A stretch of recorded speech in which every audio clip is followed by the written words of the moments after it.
ये कहानी एक ऐसी पहेली है जिसमें दो अलग अलग धार्मिक समूहों की अलग अलग मान्यताएं हैं। एक समूह का मानना है कि जीसस क्राइस्ट की शादी हुई थी और आज भी हमारी दुनिया में उनके वंशज हैं, जबकि दूसरा समूह इस बात से पूरी तरह से इनकार करता है। पर एक ऐसा सबूत है जो सच को पूरी दुनिया के सामने ला सकता है। तुर्की भाईजान studio presenting da Vinci code. कहानी की शुरुआत में एक बहुत पुराने म्यूजियम के अंदर एक बूढ़े आदमी को भागते हुए दिखाया जाता है। वो भागते भागते गिर जाते हैं। तभी उनके सामने एक आदमी आता है जो अपने चेहरे से नकाब हटाता है। वो उनसे पूछता है कि मुझे की स्टोन का पता बता दो। बूढ़ा आदमी अपनी जान बचाने के लिए उसे की स्टोन का पता बता देता है। वो कहता है कि वो चर्च में है, रोज लाइन के नीचे। ये बताने के बाद भी वो आदमी इस बूढ़े आदमी को मार देता है और यहाँ से निकल जाता है। यहाँ से निकलने के बाद वो खूनी, जिसका नाम साइलस है, एक आदमी को कॉल करता है जिसे वो टीचर कहता है। उसने आज तक टीचर को कभी भी नहीं देखा। वो टीचर को बताता है कि मैंने चारों लोगों को मार दिया है और चारों ने हमें की स्टोन का एक ही पता बताया है। वो चर्च में रोज लाइन के नीचे है। यहाँ पर हमें पता चलता है कि इस खूनी ने आज से पहले 3 कत्ल और किए थे और आज जिस बूढ़े आदमी का इसने कत्ल किया वो भी उसी ग्रुप का सदस्य था जिस ग्रुप के 3 लोगों को ये पहले मार चुका है। दूसरी तरफ से टीचर की आवाज आती है। वो कहते हैं कि अब तुम्हें चर्च आकर रोज लाइन के नीचे से की स्टोन लाना होगा। वो खूनी कहता है कि ठीक है, पर पहले मैं अपने आप को सजा देना चाहता हूँ। वो अपने कमरे में लगे जीसस के क्रॉस के सामने जाता है।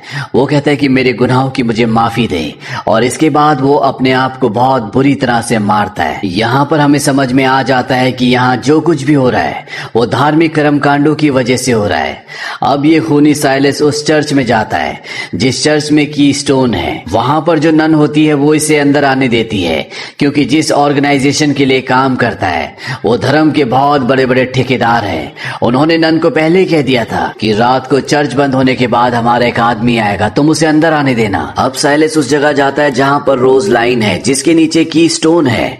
वो वहां पर खुदाई करना शुरू करता है, जहां उसे एक पत्थर मिलता है। वो समझ जाता है कि ये की स्टोन नहीं है। वहीं चर्च में ही नन को दिखाया जाता है जो उसी बूढ़े आदमी को कॉल करती है, जिस बूढ़े आदमी को इस कातिल ने, जो चर्च में खुदाई कर रहा है, जिसका नाम साइलस है, उसने मार दिया है। वो फोन पर मैसेज ड्रॉप करती है कि मैंने बाकी 3 लोगों को कॉल किया था, वो तीनों के तीनों मारे जा चुके हैं और अब ये लोग चर्च तक भी पहुंच चुके हैं। तभी वहां पर वो कातिल आ जाता है जो अंदर खुदाई कर रहा था। वो नन की सारी बातें सुन लेता है। वो नन से कहता है कि तुमने चर्च में सिस्टर होने के बाद भी प्रायरी ऑफ साइन के लिए काम किया, मुझे बताओ कि की स्टोन कहां पर है। नन कहती है कि मुझे नहीं पता। साइलस नन को भी मारकर यहां से निकल जाता है। यहाँ पर हमें पता चलता है कि कोई ऐसी ऑर्गेनाइजेशन है जिसका नाम प्रायरी ऑफ साइन है, जिनके पास की स्टोन है। उस ऑर्गेनाइजेशन से दूसरी ऑर्गेनाइजेशन जिनका लीडर टीचर है, जिसे आज तक कभी किसी ने नहीं देखा, जिसके लिए साइलस काम करता है, वो प्रायरी ऑफ साइन से किसी भी कीमत पर की स्टोन को हासिल करना चाहता है। इसीलिए साइन इतने सारे कत्ल कर रहा होता है। वहीं दूसरी तरफ हमें एक सिंबोलॉजिस्ट को दिखाया जाता है जिसका नाम रॉबर्ट है। वो एक अमेरिकन है, लेकिन पेरिस में वो एक लेक्चर के लिए आया होता है। सिंबोलॉजिस्ट उसे कहा जाता है जो पुराने जमाने के सिंबल्स यानी कि निशान देकर उनके इतिहास के बारे में बताते हैं। यहाँ पर रॉबर्ट के पास फ्रेंच पुलिस इंस्पेक्टर आता है और वो उन्हें उस म्यूजियम में ले जाता है जहाँ पर बूढ़े आदमी का कत्ल हुआ था। दरअसल उस बूढ़े आदमी ने रॉबर्ट को अपने पास बुलाया था। रॉबर्ट बताता है कि मेरी मुलाकात उनसे 1-2 बार हुई थी और हमारे बीच में कभी भी ऐसी दोस्ती नहीं थी कि वो मुझे बुलाएं। अब ये उस म्यूजियम में पहुंच जाते हैं जहां पर उस बूढ़े आदमी का कत्ल हुआ था। फ्रेंच पुलिस ऑफिसर बताता है हालांकि उस बूढ़े आदमी को गोली मारी गई थी, पर मरने से पहले उसने खुद अपने कपड़े उतारे, अपने शरीर पर और आसपास अलग अलग तरह के निशान बनाए। और जब रॉबर्ट उस बूढ़े आदमी की डेड बॉडी को और निशानों को देखता है तो वो बताता है कि जिस तरह से डेड बॉडी इस वक्त पड़ी है, ये हूबहू लियोनार्डो दा विंची की सबसे फेमस पेंटिंग जिसका नाम विट्रूवियन मैन है, उस तरह की पोजीशन में है। वो यहाँ पर बहुत सारे निशान भी देखता है और जो निशान उस बूढ़े आदमी की बॉडी में जो उसने खुद बनाया है, जब वो उसे देखता है तो कहता है कि प्राचीन काल में अर्ध अर्धनारीश्वर देवी का एक सिंबल है। फ्रेंच ऑफिसर पूछता है कि उन्होंने ऐसा क्यों किया। रॉबर्ट कहता है कि मैं कैसे कह सकता हूँ। इसके बाद फ्रेंच ऑफिसर वहां पर उन्हें लाइट से एक हिडन मैसेज दिखाता है, जिस मैसेज का कोई भी मतलब नहीं होता। दरअसल यहाँ पर जो नंबर, जो मैसेज होता है वो शब्दों को आगे पीछे करके लिखा होता है, जिसे डिकोड करना पड़ता है। तभी यहाँ पर एक क्रिप्टोग्राफर पुलिस ऑफिसर आती है जिसका नाम सोफी होता है। क्रिप्टोग्राफर उसे कहा जाता है जो हिडन मैसेजेस को डिकोड करते हैं। वो बताती है कि मरने से पहले जो सीक्रेट मैसेज लिखा गया था उसकी तस्वीरें हमें मिली थी, हमने उसे डिकोड कर लिया है। पर उसे बताने से पहले मैं चाहूंगी कि प्रोफेसर रॉबर्ट के लिए जो हमारे पास मैसेज है, जो उनकी एम्बेसी से आया है, वो उसे सुन ले। वो प्रोफेसर रॉबर्ट को अपना फोन देती है जिसमें सोफी की आवाज आती है। सोफी ने उसमें उनके लिए मैसेज रिकॉर्ड किया होता है जिसमें सोफी उन्हें बताती है कि तुम्हारी जान खतरे में है, पर इस बारे में किसी को कुछ मत बताना कि तुम्हें ये बात पता चल चुकी है। इसके बाद सोफी वहां से चली जाती है। प्रोफेसर रॉबर्ट भी बहाना करके वॉशरूम जाते हैं जहां पर पहले से सोफी होती है। सोफी कहती कि यहाँ पुलिस को तुम पे शक है, वो तुम्हें गिरफ्तार करना चाहते हैं। प्रोफेसर को उसकी बात पर यकीन नहीं आता। सोफी कहती है कि तुम्हारी जेब में एक ट्रैकिंग डिवाइस है, तुम निकाल कर देख सकते हो। प्रोफेसर देखते हैं कि सच में उनकी जेब में एक ट्रैकिंग डिवाइस होता है। सोफी बताती है कि जो सीक्रेट मैसेज तुम डेड बॉडी के पास पढ़ रहे थे उसकी आखिरी लाइन मिटा दी गई थी। वो उसे आखिरी लाइन दिखाती है जहां पर लिखा था PS फाइंड रॉबर्ट। रॉबर्ट को PS का मतलब समझ नहीं आता। सोफी बताती है कि PS का मतलब है प्रिंसेस सोफी, यानी इस पूरी लाइन का मतलब हुआ प्रिंसेस सोफी प्रोफेसर रॉबर्ट को ढूंढो। रॉबर्ट को अभी भी कुछ भी अच्छे से समझ में नहीं आता। सोफी बताती है कि आज रात को जिनका कत्ल हुआ है वो मेरे ग्रैंडफादर थे। बचपन में मैं उनके साथ रहा करती थी, वो मुझे प्रिंसेस कहा करते थे, और अब मैं चाहती हूँ कि मेरे ग्रैंडफादर जो पहली मेरे लिए छोड़ कर गए हैं, तुम उसे सुलझाने में मेरी मदद करो। बदले में मैं तुम्हारी एम्बेसी तक तुम्हें सुरक्षित पहुंचा दूंगी। वहीं दूसरी तरफ कंट्रोल रूम में दिखाया जाता है जहां पर फ्रेंच पुलिस ऑफिसर होता है। उसे ट्रैकिंग डिवाइस से पता चल रहा होता है कि प्रोफेसर अभी भी वॉशरूम में है। तभी वो देखता है कि ट्रैकिंग डिवाइस बहुत तेजी से बाहर की तरफ जा रहा है। वो अपने आदमियों के साथ भागता हुआ वॉशरूम तक पहुंचता है। वो देखता है कि वहां पर खिड़की खुली हुई है, सामने एक फायर ब्रिगेड की गाड़ी होती है। वो समझ जाता है कि प्रोफेसर उस गाड़ी में भाग गया है। वो अपने सारे ऑफिसर्स को लेकर इस म्यूजियम से निकल जाता है। अगले पल हमें वॉशरूम में सोफी और प्रोफेसर को दिखाया जाता है। दरअसल सोफी ने उस ट्रैकिंग डिवाइस को फायर ब्रिगेड की गाड़ी में डाल दिया था, जिस वजह से वो पुलिस ऑफिसर्स को धोखा देने में कामयाब हो गई। पुलिस के जाने के बाद वो रॉबर्ट के साथ वापस डेड बॉडी के पास आती है जहां पर वो सीक्रेट मैसेज होता है। रॉबर्ट कहता है कि ये एक एनाग्राम है। एनाग्राम उसे कहा जाता है जो शब्दों की हेर फेर करके कुछ लिखा गया होता है, और अगर शब्दों को सही क्रम में लगा दिया जाए तो मतलब पता चल जाता है। रॉबर्ट शब्दों को सही क्रम में लगाता है और ये मैसेज होता है Leonardo da Vinci, the Mona Lisa. Leonardo da Vinci की एक फेमस पेंटिंग है जिसका नाम है द मोनालिसा। वो पेंटिंग इसी म्यूजियम में होती है, और जब ये मोनालिसा की पेंटिंग के पास जाते तो उस पेंटिंग में एक और एनाग्राम होता है, यानी कि एक और छुपा हुआ मैसेज होता है। प्रोफेसर रॉबर्ट उसे डिकोड कर देते हैं और वो बताते हैं कि इसमें एक और पेंटिंग का नाम लिखा है जिसका नाम है मडोना ऑफ द रॉक, जो कि लियोनार्डो दा विंची की पेंटिंग होती है। ये उस पेंटिंग के पास जाते हैं और जब ये उस पेंटिंग को हिलाते हैं तो उसके पीछे से एक पेंडेंट गिरता है। ये उस पेंडेंट को लेकर वहां से निकल जाते हैं और पुलिस से छुपते छुपाते ये एक पार्क तक पहुंचते हैं जहां पर ये एक बार फिर से उस पेंडेंट को देखते हैं। उस पर लिखा होता है हेक्सो 24। साथ ही दूसरी तरफ बहुत सारे डॉट्स होते हैं। ये समझ जाते हैं कि ये कोई पेंडेंट नहीं है बल्कि ये एक की है। सोफी कहती है कि इस की में जो 24 लिखा है ये कहीं का एड्रेस है, और ये दोनों के दोनों उस जगह पहुंच जाते हैं। ये एक बहुत पुराना बैंक होता है जहां पर बहुत सारे लॉकर्स होते हैं, और इन लॉकर्स को सिर्फ वही खोल सकता है जिसके पास चाबी है। यहाँ पर बैंक का मैनेजर आता है। वो कहता है कि तुम्हें चाबी को अंदर डालना होगा और तुम्हारा जो 10 अंकों का अकाउंट नंबर है उसे यहाँ पर टाइप करना होगा। तुम्हारा सामान तुम्हारे पास आ जाएगा। यहाँ पर सोफी को उसका अकाउंट नंबर नहीं पता होता। तभी उसे याद आता है कि उसके दादाजी की डेड बॉडी के पास एक नंबर लिखा था जो कि एक एनाग्राम था, पर उसने उसे सुलझा लिया था। वो उस नंबर को यहाँ पर टाइप करती है और तभी उसके सामने एक बॉक्स आता है, पर इससे पहले कि वो उस छोटे से बॉक्स को खोलते यहाँ पर बैंक का मैनेजर आ जाता है। वो कहता है कि बाहर पुलिस आ चुकी है, आपको मेरे साथ आना होगा।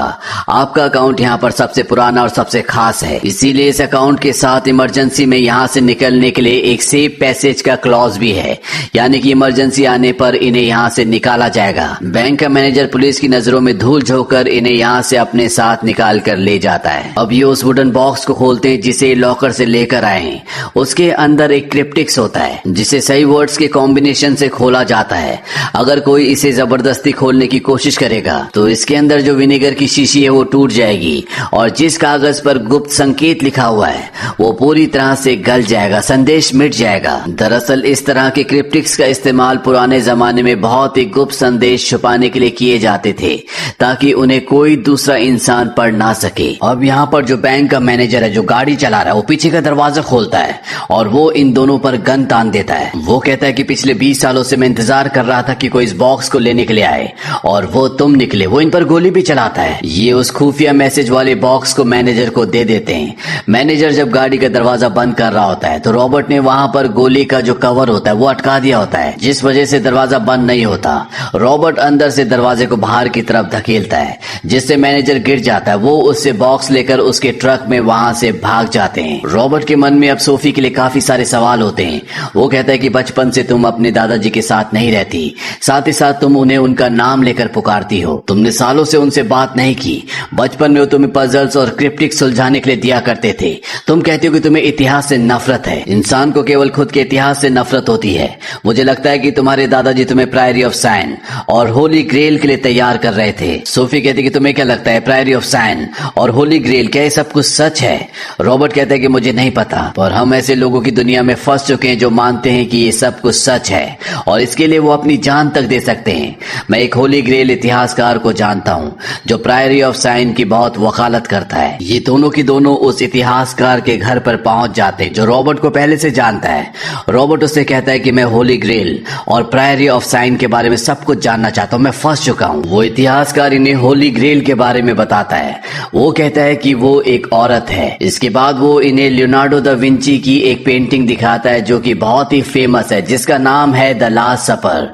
वो इतिहासकार कहता है कि उस औरत को तुम इस पेंटिंग में देख सकती हो। सोफी कहती है कि इस पेंटिंग में कोई भी औरत नहीं है। दरअसल ये पेंटिंग जीसस की जिंदगी का वो लम्हा है जब उन्होंने आखिरी बार अपने शिष्यों के साथ खाना खाया था। अगले दिन उन्हें गिरफ्तार करके सूली पर चढ़ा दिया गया था। इतिहासकार कहता है कि अगर तुम ध्यान से देखोगी तो तुम्हें इसमें एक लाल बालों वाली औरत दिखेगी और जब वो ध्यान से देखती है तो उस पेंटिंग में एक औरत भी होती है। सोफी पूछती है कि वो कौन है। इतिहासकार बताता है कि वो मेरी मैगडेलन है। ये नाम सुनकर सोफी कहती है कि वो एक प्रोस्टिट्यूट थी। इतिहासकार कहता है कि ऐसा कुछ भी नहीं था। 591 ईसा में उसे बदनाम कर दिया गया था, पर सच तो ये है कि वो जीसस की पत्नी थी। कुछ लोग इसे कहानी भी मानते हैं और कुछ लोग कहते हैं कि ये सच था। जीसस अपने सभी शिष्यों में मैरी मैगडेलन से सबसे ज्यादा प्यार करते थे और उन्होंने उनसे कहा था कि वो उनके बाद उनकी जगह को संभालेगी। पर उसी दौरान जीसस को सूली पर चढ़ा दिया गया।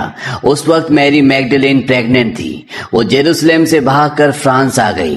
यहाँ पर उसने एक बच्चे को जन्म दिया जो कि एक लड़की थी। ये वो दौर भी था जब मोक्ष पाने की अलग अलग दो थियरीज थी।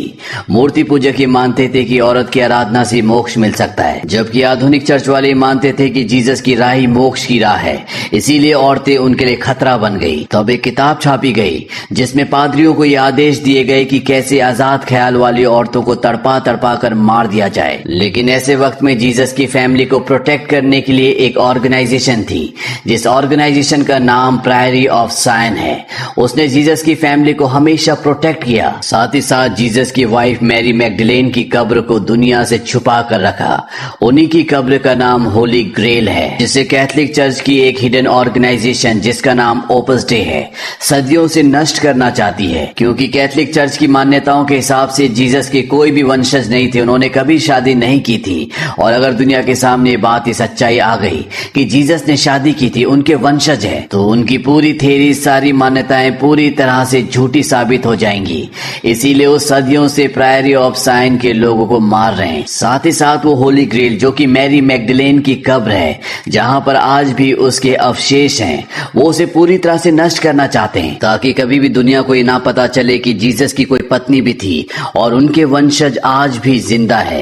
यहाँ पर इतिहासकार को एक क्रिप्टन दिखाते हैं जिसे देखकर वो पूरी तरह से हैरान हो जाता है। वो पूछता है क्या ये असली चाबी है, क्या ये कीस्टोन है? रॉबर्ट कहता है कि हाँ, लेकिन इसके अंदर क्या हो सकता है? इतिहासकार कहता है कि इसके अंदर एक नक्शा होगा जिससे हम होली ग्रेल तक पहुंच सकते हैं, पर इसे खोलना इतना आसान नहीं है क्योंकि इसमें जो कोड है उसे सिर्फ और सिर्फ सोफी खोल सकती है। दरअसल सोफी के ग्रैंडफादर जिनका कत्ल हुआ था वो प्रायरी ऑफ साइन के सबसे बड़े हेड थे। बचपन में पहेलियों और पजल्स के द्वारा उन्होंने सोफी को बहुत कुछ सिखाया था, पर वो उसे पूरी तरह से ट्रेन नहीं कर पाए थे, इसीलिए उसे सब कुछ अच्छे से याद नहीं होता। यहाँ पर अब साइलस आ जाता है। साइलस वही है जिसने सोफी के ग्रैंडफादर को म्यूजियम में मारा था। दरअसल वो कीस्टोन को हासिल करना चाहता है ताकि वो होली ग्रेल तक पहुंच सके, पर इससे पहले कि वो इसे यहाँ से लेकर जाता इतिहासकार उस पर हमला कर देता, उसे बेहोश कर दिया जाता है। इतिहासकार जानता है कि बाहर पुलिस है, इसीलिए वो अपने प्राइवेट प्लेन को बुलाता है और उसमें ये सब के सब यहाँ से निकल जाते हैं। वहीं दूसरी तरफ एक और आदमी को दिखाया जाता है जिसका नाम बिशप है, जो ओपस डे ऑर्गेनाइजेशन का हेड है। ये वो ऑर्गेनाइजेशन है जो होली ग्रेल के रक्षक प्रायरी ऑफ साइन के लोगों को मारती है। बिशप कहता है कि एक बार होली ग्रेल मिल जाए हम उसे पूरी तरह से नष्ट कर देंगे। वहीं पर एक और आदमी होता है, वो बिशप से पूछता है क्या तुम जीसस के वंश को भी खत्म कर दोगे? बिशप कहता है कि इसकी जरूरत नहीं पड़ेगी। एक बार हमने सारे सबूतों को और होली ग्रेल को पूरी तरह से नष्ट कर दिया तो कोई भी ये साबित नहीं कर पाएगा कि वो जीसस के वंशज हैं। पर जरूरत पड़ी तो जिस तरह से जीसस ने मानवता की भलाई के लिए अपनी कुर्बानी दी थी, उनके वंशजों को भी ऐसा ही करना पड़ेगा। वहीं दूसरी तरफ प्लेन में रॉबर्ट को दिखाया जाता है जिसके पास कीस्टोन यानी क्रिप्टन का बॉक्स होता है जिसके बाहर एक लोगो होता है। रॉबर्ट जब उस लोगो को निकालता है तो उसके पीछे एक मैसेज होता है जिसके हिसाब से लंदन में इन्हें उस जगह जाना है जहां पर प्रायरी ऑफ साइन, जो कि होली ग्रेव की सदियों से रक्षा कर रहे हैं, उन योद्धाओं को दफनाया जाता था। लंदन में एक ही ऐसी जगह है जिसका नाम है टेम्पल चर्च, इसीलिए सब के सब अब लंदन पहुंच जाते हैं। वहीं दूसरी तरफ बिशप को दिखाया जाता है जो होली ग्रेल को नष्ट करना चाहता है। उसे टीचर का कॉल आता है, उसे बताया जाता है कि होली ग्रेल लंदन में है, वो जल्द से जल्द लंदन पहुंच जाए, जहां पर टीचर उसे होली ग्रेल की लोकेशन बताएगा जिसके बदले वो इस ऑर्गेनाइजेशन से पैसे लेगा। और अब बिशप भी लंदन के लिए निकल चुका है। वहीं दूसरी तरफ लंदन में रॉबर्ट, सोफी और इतिहासकार ये तीनों के तीनों टेम्पल चर्च के अंदर पहुंच जाते हैं। यहाँ पहुंचकर इन्हें पता चलता है कि ये गलत जगह पहुंच चुके हैं, पर इससे पहले कि ये इस जगह से निकलते यहाँ पर साइलस, जिसे ये अपने साथ बंदी बनाकर लाए थे और गाड़ी में रखा हुआ था, साइलस वही है जिसने सोफी के ग्रैंडफादर को मारा है, वो यहाँ पर आ जाता है। यहाँ पर इतिहासकार का असिस्टेंट भी होता है, वो रॉबर्ट को गन पॉइंट पर ले लेता है और उसके पास जो की स्टोन होता है वो उससे छीन लेता है। इतिहासकार को यहाँ से पकड़ कर ले जाते हैं और अब इतिहासकार का जो असिस्टेंट होता है वो रॉबर्ट को और सोफी को मारना चाहता है, पर इससे पहले कि वो इन्हें मारता है ये दोनों के दोनों यहाँ से भाग जाते हैं। वहीं इतिहासकार का जो असिस्टेंट होता है वो साइलस को ओपस डे हाउस के बाहर छोड़ता है। वो कहता है कि तुम यहाँ पर इंतजार करो। इसके बाद वो एक दूसरी जगह जाता है जहाँ पर उसके सामने एक आदमी होता है जो हमें दिखाया नहीं जाता। वो उसे कीस्टोन देता है जिसके बदले उसे एक बहुत बड़ी रकम मिलती है। इसके बाद इतिहासकार का असिस्टेंट यहाँ पर ड्रिंक पीता है और उसे पीने के तुरंत बाद उसकी मृत्यु हो जाती है। तभी हमें दिखाया जाता है कि वहां पर इतिहासकार है और यहाँ पर हमें पता चलता है कि इतिहासकार एक टीचर है जिसने बिशप को लंदन बुलाया है। इसके बाद वो पुलिस को कॉल करता है। वो कहता है कि फ्रांस में जो 4 कत्ल हुए थे उसके जो मुजरिम है वो ओपस डे में है, यानी कि उसने ओपस डे ऑर्गेनाइजेशन के बिशप को और साइलस को फंसा दिया। पुलिस वहां पर पहुंच जाती है। साइलस पुलिस पर फायरिंग करता है और इसी दौरान साइलस को लगता है कि उसके पीछे से पुलिस आ रही है। वो पीछे गोली चला देता है। पीछे और कोई नहीं बल्कि बिशप होता है। बिशप को गोली लग जाती है जिससे वो बहुत बुरी तरह से जख्मी हो जाता है। तभी पुलिस आकर साइलस को भी गोली मार देती है जिससे साइलस की मृत्यु हो जाती है। वहीं दूसरी तरफ रॉबर्ट और सोफी लंदन के उस सही चर्च तक पहुंच जाते हैं जहां पर उन्हें पहुंचना था, पर यहाँ पर इतिहासकार यानी कि टीचर भी आ जाता है। वो इन दोनों को गन पॉइंट पे ले लेता है और सब कुछ सच सच बता देता है कि किस तरह से उसने लोगों का इस्तेमाल किया। वो कहता है कि ये एक चमत्कार था कि तुम दोनों मेरे घर पर आए और अब तुम्हें स्टोन की को यानी कि क्रिप्टेक्स को खोलना होगा और ये तभी खुलेगा जब तुम इस पहेली का सही जवाब दोगी। पर सोफी को सच में नहीं पता होता कि इसे कैसे खोलना है। रॉबर्ट कहता है कि मैं इसे खोलने की कोशिश करता हूँ। दरअसल जिस मकबरे के सामने इन्हें पहुंचना था वो न्यूटन का मकबरा होता है और रॉबर्ट उसके मकबरे के सामने जाता है जहाँ पर ब्रह्मांड के हर तरह के प्लैनेट्स होते हैं। रॉबर्ट बहुत देर तक सोचता है। वो क्रिप्टेक्स को घुमाता भी है और अगले पल वो इतिहासकार यानी यानी टीचर को कहता है कि इसे खोला नहीं जा सकता। वो क्रिप्टेक्स को हवा में उछालता है। टीचर उसे जमीन पर गिरने से पहले पकड़ तो लेता है, लेकिन वो फिर भी टूट जाता है। उसके अंदर से लिक्विड निकल जाता है, यानी उसके अंदर जो होली ग्रेल तक पहुंचने का नक्शा था वो पूरी तरह से नष्ट हो चुका है। यहाँ पर पुलिस भी आ जाती है, जो कि इतिहासकार को यानी कि टीचर को पकड़ लेती है। उनके पास उसके खिलाफ सारे सबूत होते हैं। जब टीचर को पुलिस पकड़ कर ले जा रही होती है तो वो समझ जाता है कि रॉबर्ट ने क्रिप्टेक्स उछालने से पहले उसके अंदर से नक्शा निकाल लिया था। इस बात से वो खुश होता है। वो कहता है कि तुम्हें होली ग्रेल को दुनिया के सामने लाना होगा। दरअसल ये जो इतिहासकार होता है दुनिया के सामने सच्चाई लाना चाहता था कि होली ग्रेल अभी भी एग्जिस्ट करती है और ये कोई कहानी नहीं थी बल्कि एक सच्चाई है, और ऐसा करने पर इसे दुनिया में हमेशा याद रखा जाता। ये इसकी अपनी खोज होती, पर रॉबर्ट ने उसके पूरे प्लान पर पानी फेर दिया। वहीं रॉबर्ट अब सोफी को कागज दिखाता है जो उसने क्रिप्टेक्स यानी कि कीस्टोन के अंदर से निकाला था। वो बताता है कि इसका जो पासवर्ड था, जो पहेली का आंसर था, वो एप्पल था, क्योंकि न्यूटन के मकबरे में एक गोला कम था और ये गोला रिप्रेजेंट करता है एप्पल को, क्योंकि जब उसके सामने एप्पल गिरा था तभी उसने ग्रेविटी की खोज की थी। और अब ये स्कॉटलैंड में उस जगह पहुंच जाते हैं जहां पर होली ग्रेल होनी चाहिए। सोफी को इस जगह पहुंचकर अपना बचपन दिखता है, उसे कुछ विजन्स आते हैं। वो कहती कि मैं पहले भी यहाँ पर आ चुकी हूँ, और तभी इन्हें दरवाजे पर एक निशान दिखता है। ये वही निशान होता है जो सोफी के ग्रैंडफादर ने मरने से पहले अपने शरीर पर बनाया था। जब वो गेट के अंदर जा रहे होते तो यहाँ पर जो इंचार्ज होता है वो उन्हें अंदर जाने से मना करता है। वो कहता है कि बंद हो चुका है। रॉबर्ट कहता है कि हम जल्दी वापस आ जाएंगे। ये दोनों अंदर जाते हैं, तभी इन्हें दीवार के ऊपर छत पर कुछ तारे दिखते हैं जो कीस्टोन के अंदर पेपर निकला था, यानी कि क्रिप्टेक्स के अंदर जो पेपर था उसमें एक लाइन लिखी थी कि होली ग्रेल तारों वाले आसमान के नीचे आराम कर रही है। और जब वो नीचे से कालीन को हटाते हैं तो वहां पर एक खुफिया दरवाजा होता है।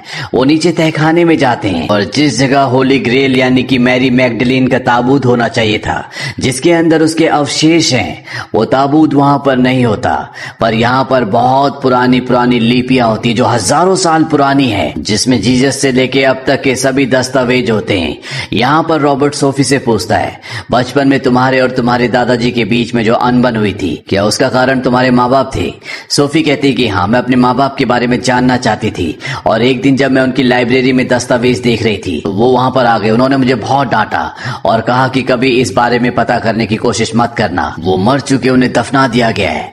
इसके बाद सोफी को बोर्डिंग स्कूल भेज दिया गया, और एक बार जब वो बिना बताए घर वापस आ जाती है तो वो देखती है कि उसके जो ग्रैंडफादर होते हैं वो अजीब से रिचुअल्स कर रहे होते हैं। ये देखकर सोफी को बहुत अजीब लगता है, जिसके बाद उसने अपना घर छोड़ दिया था और कभी अपने ग्रैंडफादर से बात नहीं की। रॉबर्ट सोफी को बताता है कि वो तुम्हारे ग्रैंडफादर नहीं थे। वो उसे एक पुराना न्यूज़पेपर दिखाता है जिसमें पूरा परिवार होता है जो एक्सीडेंट में मारा गया था। इसमें सोफी की भी फोटो होती है। रॉबर्ट बताता है कि तुम्हारा पूरा परिवार है जो एक्सीडेंट में मारा गया था, पर किसी तरह से तुम बच गई, पर इस राज को दुनिया से छुपा कर रखा। मुझे नहीं पता कि तुम्हारे पेरेंट्स का एक्सीडेंट हुआ था या किसी ने उन्हें मारा था, लेकिन एक बात मुझे समझ में आ गई है कि तुम ही आखिरी ब्लड लाइन हो, यानी जीसस क्राइस्ट और मैरी मैगडलीन के वंश का आखिरी चिराग। सोफी को ये सुनकर बहुत आश्चर्य होता है। ये दोनों उस जगह से बाहर आ जाते हैं और तभी देखते हैं कि इनके सामने बहुत सारे लोग हैं। ये सब प्रायरी ऑफ साइन के लोग हैं जो कि ब्लड लाइन की हमेशा से रक्षा करते हैं। यहाँ पर एक बूढ़ी लेडी भी आती है। वो सोफी को बताती है कि वो उसकी ग्रैंड मदर है। यहाँ पर जितने भी लोग होते हैं सब के सब शपथ लेते हैं कि वो सोफी की हमेशा रक्षा करेंगे। हालांकि सोफी की जिंदगी के अब सारे राज खुल चुके हैं। ये भी पता चल चुका है कि वो जीसस क्राइस्ट और मैरी मैगडलीन की बेटी है, और इस बात का जो सबसे बड़ा सबूत था, होली ग्रेल जिसके अंदर मैरी मैगडलीन के अवशेष हैं, वो हमेशा के लिए खो चुकी है। वहीं दूसरी तरफ पूरी दुनिया इस बात पर विश्वास करती है कि जीसस क्राइस्ट की कभी शादी नहीं हुई थी, उनका कोई भी वंश नहीं है। रॉबर्ट सोफी को कहता है कि अब सवाल ये उठता है कि जीसस के वंशज पुरानी मान्यताओं को, पुराने धर्म को तोड़कर एक नई शुरुआत करेंगे या जो जैसा चल रहा है उसे वैसे चलने देंगे। रॉबर्ट कहता है, मुझे लगता है कि इंसान की जिंदगी में सबसे जरूरी जो चीज है वो है विश्वास। रॉबर्ट को यहाँ पर एक और बात समझ में आ जाती है कि जिन्होंने सोफी को पाला वाला था जिन्हें वो अपना ग्रैंडफादर समझती थी। वो कभी भी होली ग्रेल को दुनिया से नहीं छुपाना चाहते थे, बल्कि वो सोफी थी जिसे वो दुनिया से छुपा कर रखना चाहते थे ताकि उसकी जान को कोई भी खतरा ना हो। वहीं अब रॉबर्ट सोफी से अलविदा कहकर वापस पेरिस आ जाता है और जब वो अपने वॉशरूम में शेव कर रहा होता है तो उसका गाल कट जाता है जिससे खून निकलता है, और जब खून सिंक के अंदर जाता है तो उसे कुछ पुराने लिंक्स याद आते हैं। वो एक किताब खोलता है जिसमें शाही खून के बारे में लिखा होता है। वहां पर एक लोगो भी होता है जिसमें आरागो लिखा होता है, और जब वो पेरिस की सड़कों पर जाता है तो सड़कों पर बहुत सारे उसी तरह के लोगो होते हैं। वो उनका पीछा करते करते एक बहुत पुराने म्यूजियम में पहुंच जाता है जो कि बहुत बड़ा होता है। वहां पर क्रिस्टल का एक पिरामिड भी होता है जिसके ऊपर खड़ा होकर रॉबर्ट आसमान की तरफ देखता है, और तभी उसे वो लाइन याद आती है जो क्रिप्टेक्स यानी कि कीस्टोन के अंदर कागज निकला था उस पर लिखी थी। उस पर लिखा था कि खुले आसमान के नीचे वो निश्चित होकर सोती है। रॉबर्ट समझ जाता है कि इसी के नीचे अंडरग्राउंड में होली ग्रेल है, यानी कि मैरी मैडलेन की कब्र है जिसके अंदर उसके अवशेष हैं। तभी हमें नीचे अंडरग्राउंड में वो ताबूत दिखाया जाता है जिसके अंदर मैरी मैडलेन है। इसी के साथ ये कहानी, ये फिल्म यहीं पर खत्म हो जाती है। ये फिल्म ईयर 2006 में रिलीज हुई थी। IMDb पर इसकी रेटिंग है 6.6। इस मूवी का बजट था $125 मिलियन और बॉक्स ऑफिस पर इसने कमाई की थी $760 मिलियन की। उम्मीद करते हैं कि ये मिस्ट्री थ्रिलर आपको पसंद आई होगी। दोस्तों, बड़ी मेहनत से वीडियो बनती हैं, so please like and share जरूर करें और कमेंट में ये जरूर बताएं कि वीडियो कैसी लगी आप लोगों को, क्या आप लोग ऐसी और वीडियो देखना चाहते हैं। और चैनल को सब्सक्राइब करना न भूलें। इससे होगा ये कि हमारी वीडियो देख पाओगे आप लोग सबसे पहले। जय हिंद, गुड नाइट।